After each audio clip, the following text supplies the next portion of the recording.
Now let me stop you there. The call that you testify about now, did you get it on the 16th of June 2020 or before then? Ngocingo ukhuluma ngalo ke owalithola ke uthi walithola ngazo i16 zika June noma ngaphambilini kwalokho. ngithole ngemuva kwe-16 June isithi June singaphambili. Okay, it was after the 16th of June. Okay, then proceed. Sungaqhubeka ke. Mangifonela lo muntu engifonela angitshela ukuthi uyiphoyisa laseGoli ngathi mina mayiphoyisa laseGoli ngicela uchintshe uprivate number ufanele ngenamba yakhe e-office ukuze ngizobona ukuthi serious yile le office yaseGoli iphoyisa lo ngitshela lo. Then this person introduced himself or herself as being a police officer from Gauteng. I then said, if that is the case, then change the private number into a landline so I'll be able to see and confirm that indeed you are a police officer. Proceed. Yeah, bese ke engifonela ngenamba angisazoyithi 011 angisakhumbule kahle. Then this person contacted me with a 011 number, but it was written Johannesburg. Angibuza ukuthi ngisawufuna nomsebenzi. Impendulo yami ngithi nomsebenzi okanjani lo ngoba mina ngiyasebenza. This person then wanted to know from me, are you still looking for a job or interested in a job? I then inquired, what kind of a job? Because I am employed. Can I briefly stop you, Mr. Ntanzi? The person that phoned you, was it a male person or a female person? Sikhuluma la ngumuntu wesilisa noma umuntu wesifazane lo wakufonela? Sikhuluma umuntu omama. A female person. Proceed. Bese ke mina ngimbuza igama lakho uthobani. Aqala nje angafuna ukungitshela igama lami, ngitshele ukuthi mina ngizokhuluma nami angangitshela igama lakho. I then wanted to know from this person, who are you? Or tell me your name. She didn't want to inform me. I then said to her that I won't speak to you if you don't want to introduce yourself.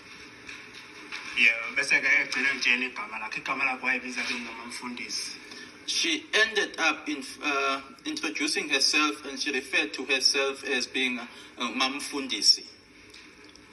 Proceed.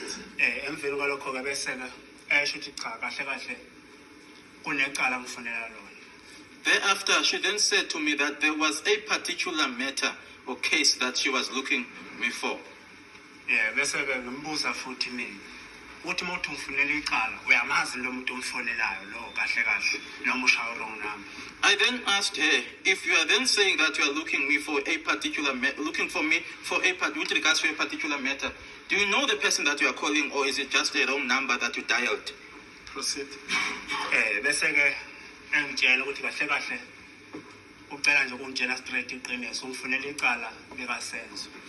She then proceeded by saying that let me be honest with you, and said to me that I'm looking for you with regards to Senzo's matter. Let me stop you again, Mr. Ntanzi. That telephone call I asked you previously, was it before the incident of the 16th of June 2020, or was it after? Lo cingo lo bengikubuzileke lo mbuzo lona ngaphambilini ke ukuthi kwenzeka lokhu ngaphambi kwazo i16 noma kusemuva kwe16. I-16 zayingakafika ngathi umfonela before kuzoya kwi-16 mina ngisuke ekhaya. So usho ukuthi ukufonela ezingakashayi i16? Zingakashayi. It was before the 16. Okay, I just wanted to clarify that point. Then what happened next? Kwase kwenzekani ke emva kwalokho? Wase ngibuza ukuthi ngikuphi nendawo eRustenburg. She then wanted to know from me where precisely I was in Rustenburg. Ngamtshela ke mina ngihlala eFreedom Park. I informed her that I was staying in Freedom Park, Phase 2. Phase 2.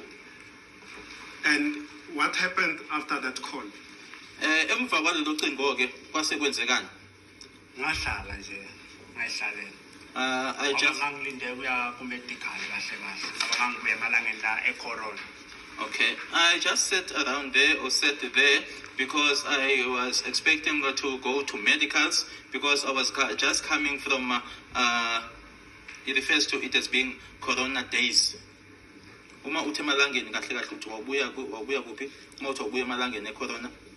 Angithi sikade sivaliwe emsebenzini. Yeah, oh, okay. Kuthiwa Okay. It was just after we had been requested not to come to work because of COVID. Now I want to take you and direct your attention to the events of the 16th of June 2020. Do you the incidents that happened on that day. Ngizothatha ke manje ngikusekulona ke leli langa lange 16 zika June 2020 uyakhumbula okwenzeka ngaleli langa lange 16 zika June. Yebo. Yes. What happened? Kwenzekani? Ngangilele endlini kwenokha abantu abayi2. I was sleeping at home and two people knocked. Obhuti nje abayi2. Two gentlemen. Let's clarify this. When you say you were sleeping at home, where is home? Uma uthi ke wolele endlini kuphi endlini? Ngangilele lapha engirenta khona eRustenburg. Where I was Freedom Park phase 2. renting in Rustenburg, Freedom Park in phase 2. Do you know the address of that residence where you stayed in Ikheli la lapho, 2020? ikheli la khona lapho uyalazi? Ngisakhumbula ngisenesikhathi. I can't remember it, it's been a while. Then what happened as the two males knocked at your residence? Uma ke laba bhuti laba babili ke benqonqoza ke kwasekwenzekani? Ngisukumile ngavula iminyango. I stood up and I opened the door. Then what happened? Kwasekwenzekani? Mabe ngena endlini kwangena obhuti abayi2.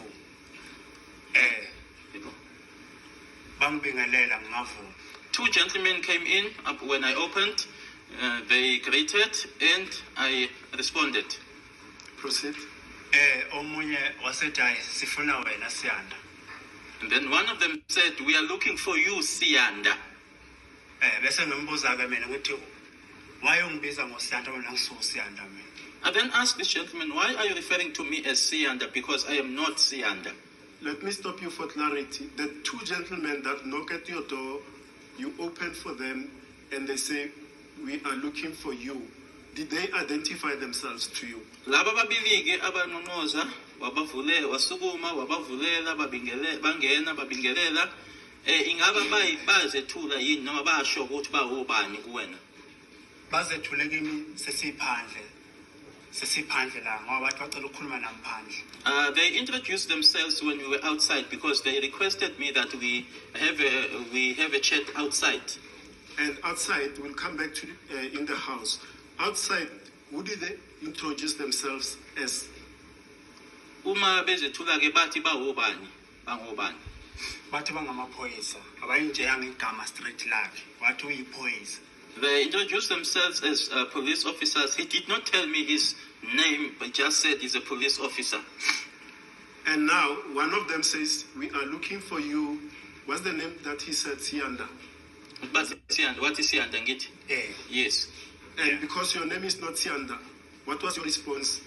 Nanje ngoba ke kamara usho ukuthi ngoba wena angisiyena uSiyanda. Why wathini ke wena uma ethi wena kuwena Siyanda? Wathini wena umuphenduka?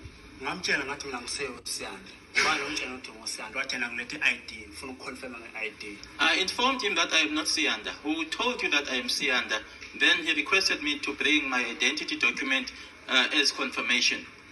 Proceed. Ngase ngithi nami ukuze ngibone i-ID le ngicela ukubona na ukuthi uyiphoyisa ngikhiphele lokho zakho ukuthi uyiphoyisa ngizobona. I also made a request that now that seeing that now you are requesting my ID as confirmation, give me your confirmation as well so that I can see that you are indeed a police officer.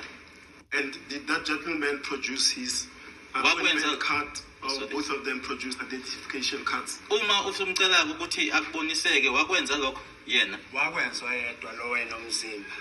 Yes, ungangikhombisanga lo omunye nomzimba lo okahle nje. The one that was well built did produce it, but the other one who was just with a different build to the other one did not do it. And then how did you know him as once he produced that appointment card? Uthe uma sekutshengisa ke ikhadi lakhe ke lokuthi uyiphoyisa ke wabona ukuthi ubani. Or did he tell you his name? Noma wakutshela igama lakhe. Identification card. Wagcina yena ekhuluma yena ukuthi ngoba la gama labhalwe lapha lenhlolo ukufunda. He ended up telling me who his name was because it was difficult. Because it was difficult for me to read the name that was written there.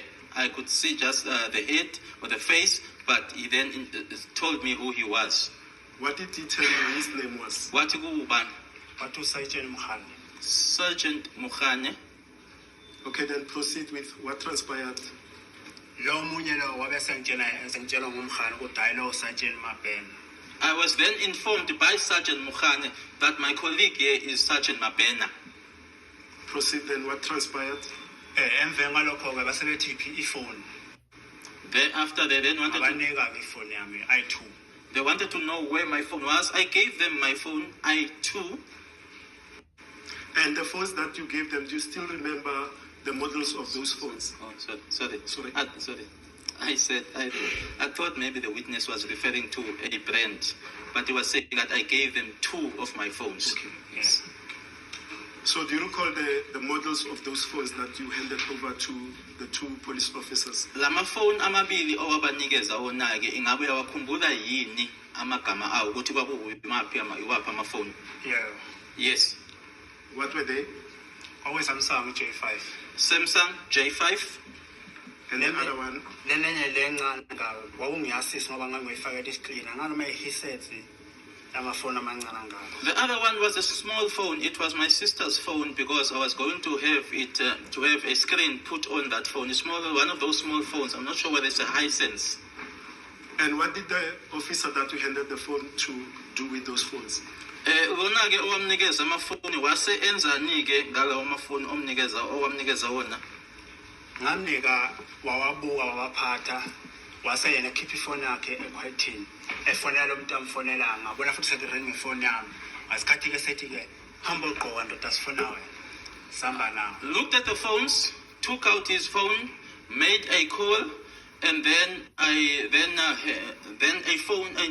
a call came through my phone. That's when he then said to me, go and get dressed. We are looking for you. And roughly what time did these police officers arrive at your place? Nkathi befika la uhlala khona kwakubani isikhathi? Wawusebusuku ngoba phela ilanga belishosha lishona mina lezo nsuku lesikhathi angisasikhumbuli ngoba wawusebusika kubanda. It was at night, and I'm not certain about the time because it was sunset was very early during those times because it was during the winter.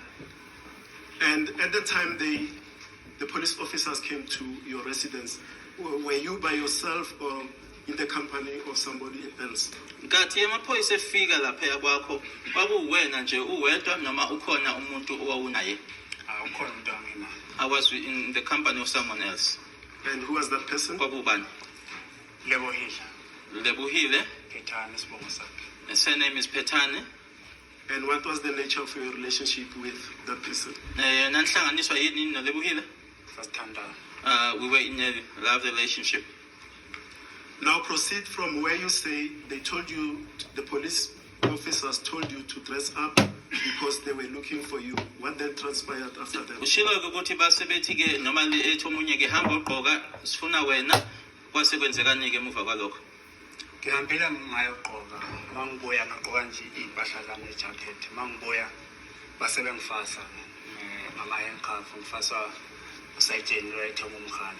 I then went to get dressed, came back, just wore my clothes as well as a jacket. When I came back, I was handcuffed by Sergeant Mukhane. Mangilokhu ke babuza mina ukuthi okokuqala nengibiza ngegama ongesilonela mphindi ngithatha ifoni athi ifoni yami lo nto le ibizwa ngokuthoyini lona ngomunye lo wasethi ngingababuza amasembu ngathi mina ngibuza ukuthi uthini wasengishaya ngebhanga lo ngomzimba omncane. I kept on asking as to how is it, or what is it that's happening. Firstly, you referred to me by an incorrect name, took my phones, answered my phone, and so what is it? And then the other one, that is now the one that is referred to as Mabena, then said to me that I should not ask them nonsense, but that's not the word the witness used. I think everyone heard the word. And he then smacked me. Somewhere else, I didn't hear the word. I said the SEA, they didn't hear the word. Okay. He said, don't ask me shit. Yes. And where did he slap you, Mabena? Ongishayalanga bang ngoba izandla zayifaswe so. The witness is pointing to his left side of his face and indicating he hit me here because my hands were tied like this, referring, showing to the back, to his back. And after that, what transpired? Kwasekwenzekani emuva kwalokho? Ngangena ke emotweni eFortuna lebehamba ngayo emhlophe. I got into the vehicle that they were traveling in, a white Fortuner. Where in that Fortuna did the policeman place you? Bakuhlalisa kuphi lendawo kuleyo Fortuner leyo? Ngangena ngasemveni kwakho mabhena nkosenkantolo. As I came in, I sat behind Mabena. And that motor vehicle, was it a marked police vehicle or a plain unmarked police vehicle? Kwakuyimoto ebhaliwe yini oyibonayo ukuthi imoto yamaphoyisa noma yayingabhaliwe? Ayingabhale ukuthi imoto ngabona ngoblue light sengingaphakathi. It was unmarked. I only noticed the blue light when I was inside the vehicle. Now, before you got into the car, did those police officers, Mohani and Mabena, whilst you were still at your residence, either inside the house or outside the house, did they confront you with some sort of evidence about what they were looking for you for? Nkathi ke niselaphayana ningekayongena emotweni noma naningaphandle endlini noma niphakathi ke kukhona yini ubufakazi abathi naku esinako ngakuwena ke ingakho sikufuna nje ngoba sinalokho ngakuwena khona ubufakazi ababethi banabo ingakho bekufuna nje? Wangikhombisa isithombe nkosenkantolo. Pointed out a picture or a photo to me. Was it a physical photo or was that photo shown to you from a device? Isithombe lesi ukubonisa isithombe mhlambe usibonisa sisephepheni noma ukubonisa isithombe sise efonini? Asisefonini. From a device, a phone. And can you describe the photo that was displayed to you? Ungasichaza lesithombe lesi owasitshengisa ungasisho ukuthi kusichaza ukuthi kwakuyisithombe sikanjani? Lapha enkantolo angasibona. Angasibona lapha enkantolo thana nosikhombisa ngomhani. The one that was pointed out to me by Mukhane, I haven't yet seen it here in court. Describe that photograph. Awusichaze. Kwawumuntu wayegqoke iskipa somkhono emide. It was a person that was wearing a long sleeve shirt or t-shirt. Ngoba kwakuzithombe ezide wayegqoke iskipa eside engaveli ngapha esingezansi. Ngoba kwakuyithombe ingake izithombe entathu. Because there were three pictures. You could see that this person is wearing a long sleeve t-shirt, but you could not see the bottom part. Yebo? Iskipa nje ngathi lesikipeni zamadayisi lezi enabentolo lapha esifubeni. This is what you would refer to in the township refers to as being the dice, but it has the diamond shape.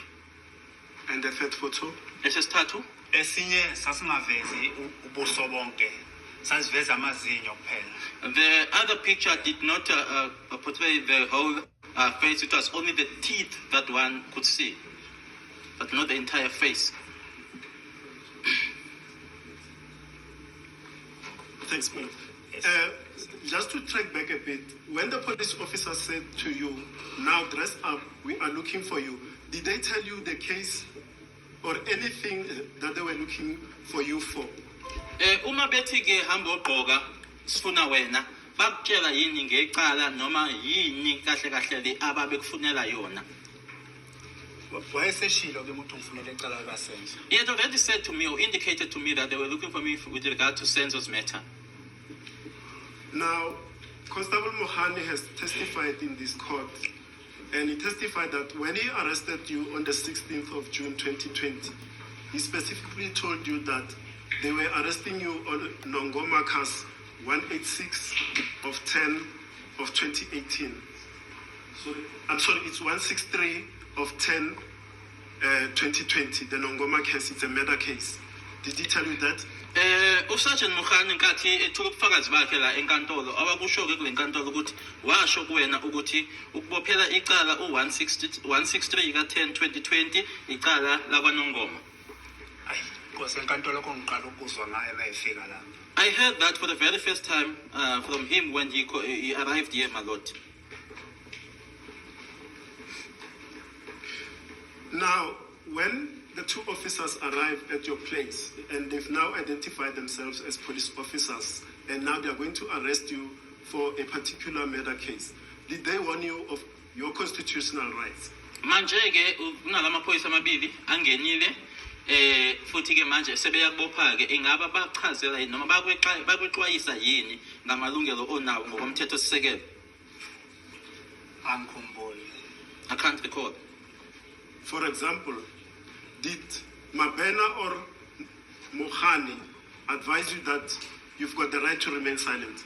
UMabena noMokhane basho yini kuwena ukuthi unelungelo lokuthi uthule ungasho lutho?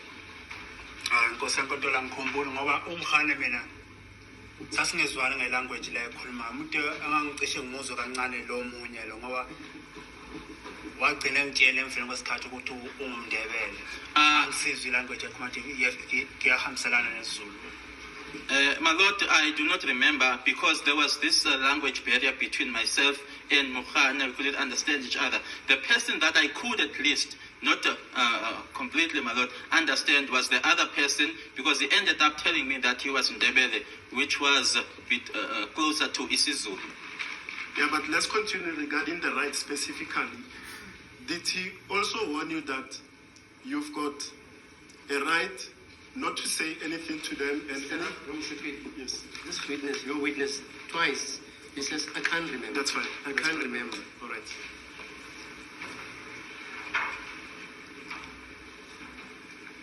And you've testified now that for the first time you hear that you were wanted on an Ngoma case was here in court when Mohani testified, correct? Usushilo ke ukuthi ngathi kuzokuqala ke mayelana necala lakho noNgoma ukuzwela enkantolo ngathi uMokhane ethula ubufakazi. Yebo Nkosi yankantolo. That's correct, my Lord. Now, as they take you, the police officers, did they tell Kelebogile, your partner, where were they taking you? Ngathi bethatha ke behamba nawe basho yini kuLebuhile ukuthi bakusa kuphi? Akaze bamtshele next. They never told her anything. Did they leave their contacts so that she can then phone and know your whereabouts? Ingabe bashiya yini amanamba abo ukuze ukuthi ke abafonele uma azi ukuthi ukuphi nendawo? Cha, akaze bawashiya amanamba. No, they never left their contacts. Now, I want to proceed, you to proceed from the stage when you were placed in a car. Where were you taken? Ngifuna ke manje uqhubekeke kusuka kulesikhathi ke ufakwa ke manje emotweni noma ke ungena emotweni bakuthatha bakusa kuphi? Bangithatha ngangena emotweni sahamba saye e-Pro station le yasePhukeng. From there we proceeded to the Phukeng police station. Why Kodwa was masihamba lapha endleleni Sorry, wena let me cut you. Let me cut you. Sorry for that. Why was it necessary for them to take you to Bongani SAPS? Kwakuyini kwakungani bekusa noma behamba nawe beya nawe epolice station yasePhukeng? babehamba namaphoyisa la khona kodwa wena wangenanga lapha endlini nasejadini hayi nje emgwaqeni la. They were in the company of police officers, but those police officers did not get into the premises where I was staying. They were just standing on the road. And those police officers, do you know the station where they emanated from? Lawo maphoyisa lawo ngabe uyazi yini ukuthi babebuya kwesiphi station ngamagama ukuthi babesebenzela kuphi? Ngabona imoto ebhala khona ePhukeng. I saw vehicles that were written Phukeng. Ngoba nemoto mayisuka eFreedom Park zaya straight khona. Because even when the cars left Freedom Park, they went straight there. So let's clarify this.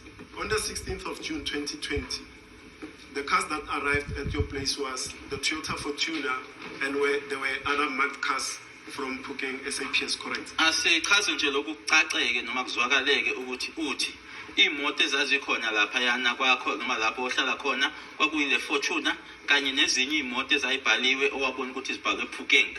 Yeah. Yes. Now you are in the motor vehicle being transported, and you were about to explain where you were transported, but first this one. How were you handcuffed then in that car? Emotweni ke manje phakathi ke wawufaswe kanjani? I was seated like this, the witness his hands being at the back. My hands were behind me. You can proceed from then. Sungaqhubeka ke. Sihambile ke saze safika masihamba lapha ngemoto endleleni uMabhena lokho engibuza ukuthi ngangekuphi kushona usenzo. We proceeded, but as we were traveling, Mabena kept on asking me where I was when Senzo passed on. What was your response? Wathini umuphendula? Ngathi mina angikuzi ukuthi uthini. Lento ngibuza ngoba okokuqala usungishayela ngithi usangibina usangibuzayo ngoba lo uzongibopha ngithi uza nento wena uzana uthi uzongibopha. So anginayo impendulo ngoba ngeke ngikhumbule ukuthi wenza lento kuyicele ukuthi ungayenzi ne. Yeah. Okay. Asiqale phansi uthini? Ngithi mina ngamphendula nkosenkantolo ukuthi angeke ngikwazi ukuphendula. I then responded to him by saying, I won't be able to answer you because ngoba usungibeka isandla. you have already assaulted me. Okunye uze lapha ke umuntu uzongibopha ekhaya uyaphinda ungibuza imibuzo futhi. And secondly, you came to me and said to me that you are here to arrest me for a matter, but still you are asking me questions. Athuleke sesihamba sesingene khona ephukeni phakathi e-police station. He then kept quiet and then we drove into the police station in Pukeng. What specifically happened at Phuking, SAPS? Khona-ke lapho ePhukeng le kwenzekani yini eyenzeka e-police station lasePhukeng? Ngahlala emotweni naye lo Mabena umkhani waphuma wangena ngaphakathi yena. I remained in the vehicle with Mabena and Mukhane went inside. Proceed further. Kubeka. Emveni ngalokho ke ngabona esedumisa ese-reverse imoto isiphuma hamba. Thereafter, I then saw him then switching the ignition on and then the vehicle left. Proceed further. Kubeka. Yeza ke imoto yaze yafika lapho engazi khona le police station la angangayazi. Mawuthia la kuphi? La ePitoli. Okay. The vehicle then proceeded to this unknown police station here in Pretoria. And later on, during the course of your incarceration, did you learn the name of that police station? Kamuva-ke sewulapho-ke kule police station ngabe wase ulazike igama lalo police station le?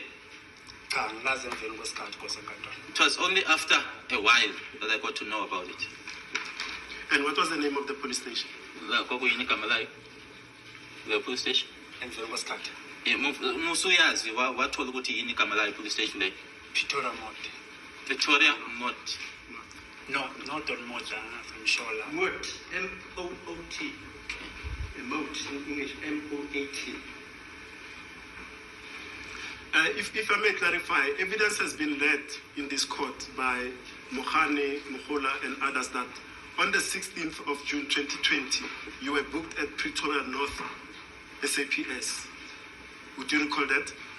Sekunobufakazi-ke obethuleke kule nkantolo-ke uMukhane kanye nabanye ukuthi ngazo i-16 zikaJune lezo 2020 i-police station abayokufaka kuyona-ke noma bayokubhuka kuyona-ke kwakuyi-Pretoria North. Would you agree with that? That's the police station that you were booked at. You won't dispute that. Ungavuma noma ungaphikisa lokho. Bona bathi i-Pretoria North. Police station angakayazi kwami. I wouldn't dispute it because I myself I didn't know the name of the police station. Now, let's go to the events of the 17th of June 2020 at Pretoria North Police Station, where you woke up on the morning of the 17th. Do you recall that date? Asindluleke manje siye kwilanga elilandelayo ke lazo 17 zikaJune 2020 ila wavuka ke manje uvuka kuleyo police station leyo. Uyakhumbula lelo langa lelo? Yeah, it was the 17th. Yes, it was the 17th. Could you explain to the court what transpired on that date? Ngachazela ke inkantolo ukuthi kwenzekani ngalelo langa. Yebo, ngosenkantolo nge-17 kwaqala kwafika umuntu oyiwana ephethe camera hamba nomkhana. My lord, there was a person that arrived. That person was in possession of a camera and accompanied by Mukhane. Proceed. Yebo. Umkhana nguye wangivulela eseleni phakathi. Mukhane is the one who opened the cell for me. Proceed. Yebo. Namanje la kune passage lapha. Wase lo muntu lo athi angime straight ngithatha ithombe. I just stood in there. There was a passage there. I stood there. That person then instructed me to stand up straight and took photos of me. Proceed. Waphinda athi angigumule nebhadla ngithathe ithombe ufuna ukubona umzimba la ngaphezulu. Also instructed me to undress or take off my clothes, my upper clothes, as well as to see my body. Waphinda athi angigumule necathulo. Also instructed me to take off my shoes. Proceed further. Yeah. Base bengiphinde bengibuyisele eseleni ngaleso sikhathi leso. And at that time they then took me back to the cells. And did anything again happen later on the 17th at the? Waphinde wabuya kwasenkantolo enomhane no eseza no nephoyisa bengilandela neRustenburg uSergeant Mabena. Mokhana came back, my lord, together with the police officer that he was traveling with in Rustenburg, that is Mabena. Bafika bangivulela futhi base bengikhava lapha ama handcuff. They opened up for me and then they placed handcuffs on me. And where did they take you? Baya kuphi now? Wahamba umhani phambili Mabena ngamuva ngilandela umhani. Mokhane was in front, Mabena was behind, and I was instructed to follow Mokhane. And where did they take you? Naya kuphi. Safe nje sangena kwenye nje indawo nje nespace eyayinetafula so. We just got into this spacious place that had a table. Yebo. Mangifika khona kwasenkantolo ngafica kugcwele abantu abaningi. On my arrival there, I found a lot of people. And when you say, when you arrived at the place, evidence has been led in court that on the 17th by Mokhane Mkhola, that you were taken to a boardroom where you were asked questions or interrogated. Are you talking about the same incident? Kufakazeke ubethuke phambi kwalenkantolo ke bathi bakuthatha bakusa kwehhovisi elithize ke la owabuzwa khona ke imibuzo ngabe kusho lokho? Yebo bangisibuta bangangabuzwa imibuzo. Yes, I was taken there, but they are not the ones who were asking me questions. Okay, and further you testify now that there were several people. Were those people police officers as well? Nanjengoba uthi wafica kunabantu abaningi labo bantu labo nabo wabafica lapho kwakwamaphoyisa nabo. Angazi uma kwamaphoyisa azange bangitshela futhi ayikho into abangikhombisa yona kwasenkantolo. I'm not aware whether they were police because they never informed me and there's nothing that I was shown. Uyiwani umuntu wagcina ekhuluma nami ngitshela ukuthi ubani. There's only one person who ended up who spoke to me, ended up telling me who that person was, or who he or she was. And who was that person? Kwakubani lo muntu loyo? Baba Kininda. Mr. Kininda. And please proceed further. Qhubeka ke. Utheke mase ngichazela uKininda ukuthi wena uBrother Kininda wathi mangikhiphe imask. When he introduced himself that he was Brigadier Kininda, he then told me to remove my mask.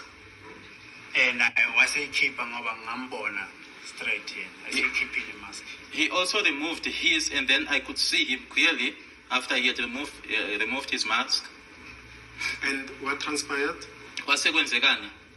Emveni ngalokho nkosenkantolo wayesengibuza ukuthi ngangikuphi ngo-October. Thereafter, he then asked me where I was in October. And what was your response there to? Yathini impendulo yakho kulokho? Ngathi mina angisakhumbuli ukuthi ngangekuphi ngoba ngiyasebenza futhi ngumuntu othanda nokuya ekhaya. I then said that I can't remember as to where I was because I am employed and I also like to go home. Let me clarify this. When he asked you where were you in October, did he specify the date and the year of that October? Uma ekubuza ukuthi wawukuphi ngo-October, ngabe unyaka wawuchaza kanye ne-date wayichaza? Wayichaza yizo sengasakhumbula ukuthi is it 27 or 26 angisakhumbule kahle. He mentioned it, although I just can't remember whether he said the 26 or the 27. I can't remember well. And you testify now then that you gave an answer that you've just proffered now. What then transpired? Uthi ke emuva kokuthi usumphendulileke kwasekwenzekani? Mase ngiphendula ukuthi angisakhumbuleka wasethile kimi ucela ukubona umzimba wami. Ngangigqoka ijacket nje nomkhono emide neskipa seFabian ngaphansi asiyelo. He then requested me, after I had answered him, to take off my clothes. He would like to see my body because I was wearing a jacket and as well as a yellow Fabiani t-shirt underneath. Let's stop it there. I want to ask you several clarification questions. The several people that you referred to as being there in the boardroom, how many were there? Labantu okhuluma ngabo nanjengoba usho ukuthi wafica kunabantu abaningi babe bangaki. Angibakhaunta ngosenkantolo ngoba bona babe baningi ngoba itulo itafula so babegcwele so. I didn't count them, my lord, because there were many of them, as well as the chairs were right around the table.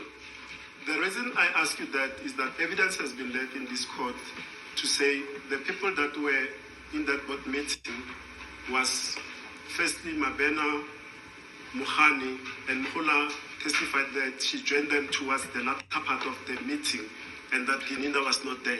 What is your comment? Imbangela ke ukuthi ngikubuze lokho ngoba ubufakazi obethuliwe phambi kwalenkantolo ukuthi abantu ababekhona lapho kwakuMabena, uMukhani, waze uMukhula wase ezoba ingxenye kamuva ke yaloyo mhlangano loyo. Kodwa ke ubufakazi babo bashilo bathi uGininda wayengekho lapho. Uthini wena kulokho? Wayekhona ngosenkantolo akulona iqiniso ukuthi wayengekho. He was there, my lord. It's not true that he wasn't there. Now, after I find that, you are at a stage where you are requested to take off your clothes now for the second time that day. Who requested you to do that? Uthi-ke kwasucelwa ukuthi ukhumuleke le impahla oyigqokile ukuthi ubani ocela lokho? Oyobaba lo Gininda. It's Mr. Gininda. And proceed further. Qhubekayo. So, from my understanding, when you say he said you must take off your clothes, you mean all your clothes? Being stuck naked or what?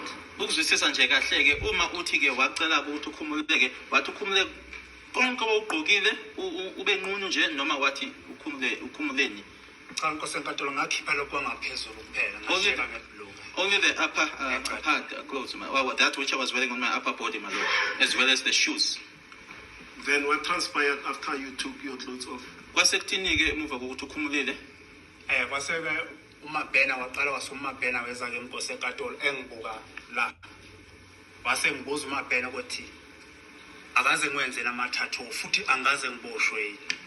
Then Mabena stood up, approached me, and he looked at me, this part, the witness pointing to the upper arms, both sides, and asked me, have you ever made tattoos and have you ever been arrested? What was your response there to? Wathini muphendula? Ngathi ngiyaqala uboshiwa angizange ngiboshwe. I said to him that it's the very first time that I'm being arrested. I've never been arrested. And about the tattoos, had you had tattoos before? Wasuthini ke ngamathathu? Ngathi angizange ube ne-tattoo. I said I've never had tattoo. Then proceed further. Qhubeka ke. Phinde wathi mangiphinde ngikhamise umlomo, ngawukhamisa umlomo. He also asked me or requested me to open up my mouth, which I did. Engibuka ngamehlo so yona yena uMabena ngosenkantolo. And Mabena himself was looking at me, my lord, with his eyes. Wasephinda engibuza ukuthi ngangafaka igolide, ngamtshela ngathi cha. He also wanted to know or asked me, have I ever had a gold tooth? I said no. Let me stop here. Now, in the boardroom, from the time you enter to the time when you are made to do all of those things, take off half-waist your clothes, open your mouth, let me check your tattoos, did anyone explain your constitutional rights to you? Nikulelo kamera lelo ke nkathi ungena lapho zenziwa zonke lezi zinto oyibalayo ukuthi ukhamise ukhumule icathulo ogqokile la ngaphezulu ukhona nje umuntu wachazela ke ukuthi mayela namalungelo akho onawo. Ayangikhumbule mina ngoba umuntu mezongena kimi ethi mina egama lami ngoBragadi Gininda abese ngibuza ukuthi ngabe ngokuphela ngaso ayangikhumbula ngitshela ngamalungelo. No, I don't remember, my lord, because when someone comes to me, then introduces himself as being Brigadier Gininda, then asks me where I was on a particular day, I then don't remember being asked about or being warned about rights. And let's clarify this for purposes of the future. Did he say I'm Brigadier Gininda or I'm Gininda? Because his title by then was not Brigadier. Asikulungiseke lokho ukuthi wathi kena engabe yena wathi kuwena ngiuGininda noma ngiubrigadier Gininda ngoba ngaleso sikhathi leso wayengekabi uyena ubrigadier. So ngifuna ukwazi ukuthi wathini uma eyichaza kuwena. Angisakhumbula mawathu bangikhona igama libiza uvetana ngangimashine igama lesibongo sakhe mina osenkantolo. I can't remember, my lord, but there is a name that he mentioned, my lord. But I mentioned his surname. Okay. Now, regarding the taking off of the clothes, Mohane and Mohola have testified in this court and have denied the allegation that you were made to take off your clothes. Mayelana-ke naloko kushoyo ukuthi bakhumulisa-ke owugqokile umkhane kanye naye umuhula kuyona le nkantolo nkathi bethula ubufakazi babo-ke bakuphikile ukuthi bona bathi kuwena khumula iy'mpahla. Akusho ngobona veta ngikhompetha washo uGininda ukuthi angikhumele impahla ngoba iy'thombe ngayithathiwa ngefoni iy'thombe lezi zomzimba ngaphezulu ibhoda ngaphezulu. They are not the ones who instructed me to take off my clothes. It was Gininda who instructed me to take off my clothes, and a phone was used to take photos of me. Now, let's clarify this. You are asked to remove your clothes. They inspect you for whatever they're inspecting you for. You are asked to open your mouth cavity for the reasons that they said. Was there anything else that was asked of you regarding your appearance in 2014? Ngaphandle kwaleso soyishilo-ke ukhunyuliswa ukhamisiswa khona okunye abakwenzisa kona. Wangithatha zona nje iy'thombe nalokho-ke wasethi awuzokuyezekile. I took photos of me there after he told me that he would come back to me. Ngase ngihamba bengibuyisela emaseleni phakathi. I then left and they took me back inside the cells. Before you go on, did anyone in that meeting ask you about the type of hairstyle that you had in 2014? Ukhona yini kulabo owakubuza mayelana-ke ukuthi ngo-2014 iy'nwele zakho zazi kanjani noma i-hairstyle owawunayo ngo-2014? Ukhona kubona owakubuza nge-hairstyle owawunayo? Lokho ngakubuza uGininda nangibuza nge-dread ngangaba ne-dread ngathi cha. That was asked to me by Gininda whether I'd had dreadlocks. I then said no. And was anything asked of you about your occupation? What were you doing in 2020? Ingabe khona yini I mean, in 2014, I'm sorry. owakubuzwa ukuthi umsebenzi wawenza noma usebenzaphi noma wenza umsebenzi onjani ngo-2014?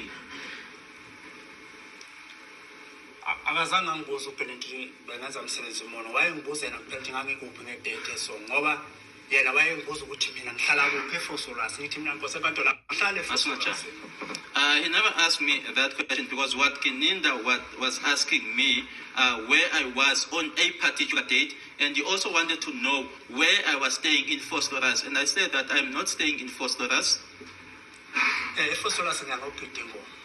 I only go to Fosolwasi when we have to perform, whether we are singing, we are dancing. And did the police officers, in regard to the so-called Senzo case, did they ask you about certain individuals? Can you repeat that? I'm sorry. Regarding the arrest on the Senzo in that boardroom, was he asked about if he knew certain individuals? Nkathi-ke bekhuluma nawe laphayana ne bekubuza-ke mayelana nalecala leli likaSenzo, ingaba bakhona abantu abathize yini abakubuza ngabo? Kulaba bephakathi abanye. Kulaba? Kulaba babehleli khona la phakathi. Abona njengoba bekhuluma nawe nje, angithi bakubuza ukuthi wawukuphi ngelanga elithize okanye wawukuphi ngathi uSenzo eshona. Ingaba kunabantu nyabakubuza ukuthi uyamazi ubani, ubuza leyo nto ukuthi bakhona yini abantu ababekubuza ngabo ukuthi uyabazi yini? Umuntu othize uyamazi, umuntu othize uyamazi. Awengakangibuzi lapho ngibuza emveni kwesikhathi. No, he didn't ask me that. He asked me that after some time. Now, both Mohane and Mohola have testified that when you were asked about your whereabouts on the 26th of October 2014, you said that you were at work. What is your comment? Bobabili-ke uMohane kanye naye uMohola bathe uma bethula ubufakazi babo kule nkantolo ukuthi uma ubuzwa ukuthi wawukuphi ngazo i-26 zika-October 2014, wena-ke wathi umbaphendula ukuthi wawusemsebenzini. Cha nkosenkantolo ngathi mina angisakhumbuli ukuthi ngangikuphi. Ngabe ngangisemsebenzini ngoba ngangisekhaya No, my lord, I said I cannot recall or cannot remember. I don't know whether I was at work or I was home. And by home, what do you mean? Uma utekaya, usho? ekhaya eNatal kwaNongoma. Home in Natal, Nongoma. And at that meeting, did you inform Mohani that you are willing to take the police to your workplace in Carltonville? Kulowo mhlangano loyo washo yini kuMohane ukuthi wena kuyimisele ukuthi ungawathatha amaphoyisa uye nawe emsebenzini eCarltonville?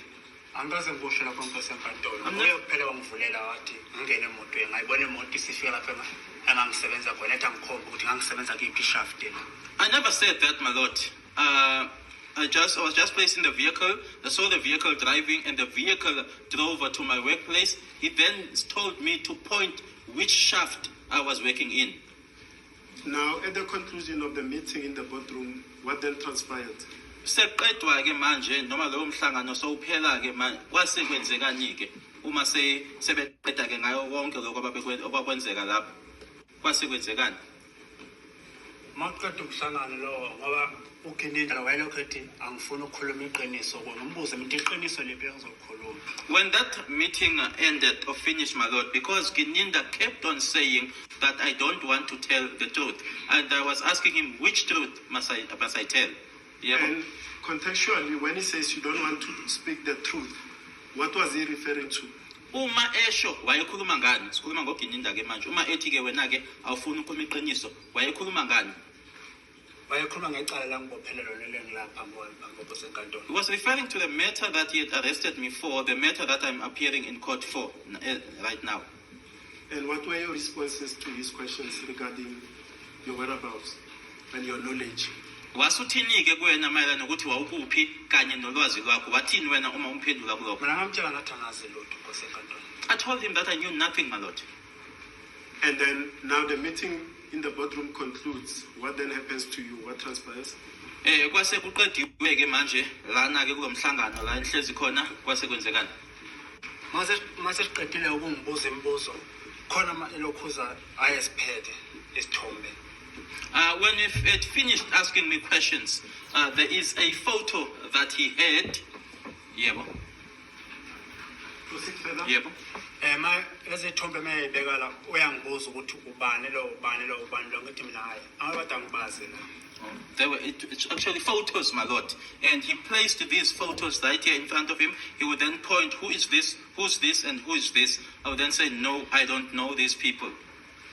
And then what transpired? Kwase kwenzekani? Mangithi angibazi wase ngibuza ngesinye sasingale ngemuva athi ubani lo ngathi lo muntu lo angimazi mina ethwena nguwe lo ngetaya akusisi isithombe sami lo muntu angimazi lo. When I then answered and said I don't know these people, then he pointed to a photo that was at the back and said, who is this person? I said, I don't know this person. He then said, no, this is you. I said, no, this is not me. I don't know this person. Yes, if I may refer as for photo, I think it's photo 47 of Exhibit S be displayed.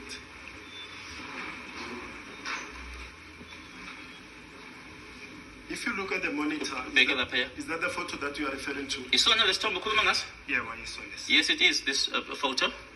And when Gininda said the person that is depicted amongst the people that are there is you, which person did he point to as depicted in that photo? Imuphi lo ayekhuluma ngaye uma ayethi ke wena lona? Wayekhuluma ngalo. The witness is referring to the person with the cap on. I want to object to this reading of this evidence. Is this exhibit part of this trial within the trial?